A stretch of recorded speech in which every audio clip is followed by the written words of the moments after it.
So ayan mga men, na-miss ko tong ulam na to, ginataang sitaw. So magluluto tayo ng ginataang sitaw ngayon guys. So ayan yung karne, lagyan natin ng bawang, sitaw syempre, of course di mawawala yung nyog. So nilagyan ko lang ng 3 baso ng tubig ang yung gata. Ayan, pipigay lang natin ng gusto para makuha natin yung gata ng nyog.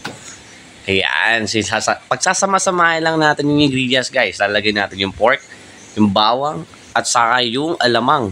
So bahala kaya, pwede rin po kayo gumamit ng fresh na alamang. Ako ginamit ko dyan yung sa bote lang eh.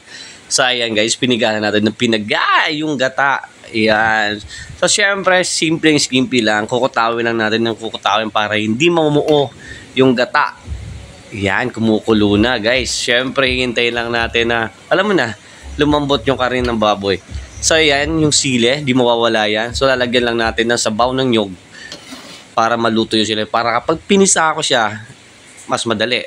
So ayan guys, medyo malambot na. Ayan, lagyan na natin yung sitaw or yung batong tawagin sa amin dito. So syempre, hihintayin lang natin siyang maluto men. So lagay natin yung sile. Ayan. So bahala na kayo magtimpla. So lalagyan nyo lang ng konting asin kung matabang. So depende na sa panlasa nyo.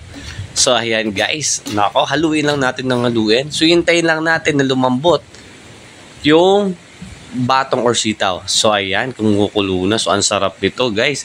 Ang sarap yung sabaw nito ilagay sa kanin men.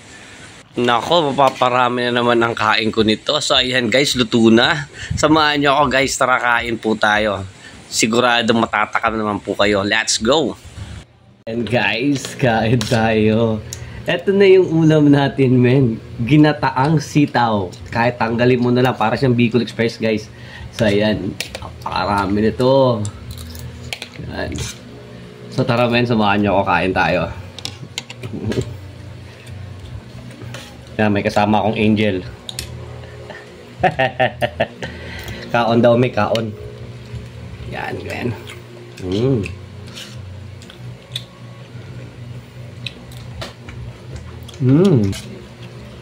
Good na.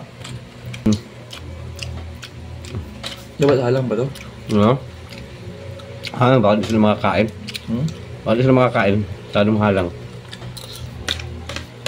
Madali lang tulutuin guys. Pwede yung lutuin sa bahay, no? Sarap nito, men. Oh?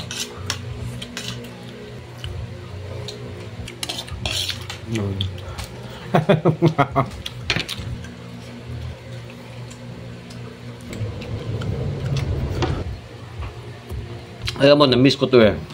Actually, paborito to ng mga bata. Anak ko.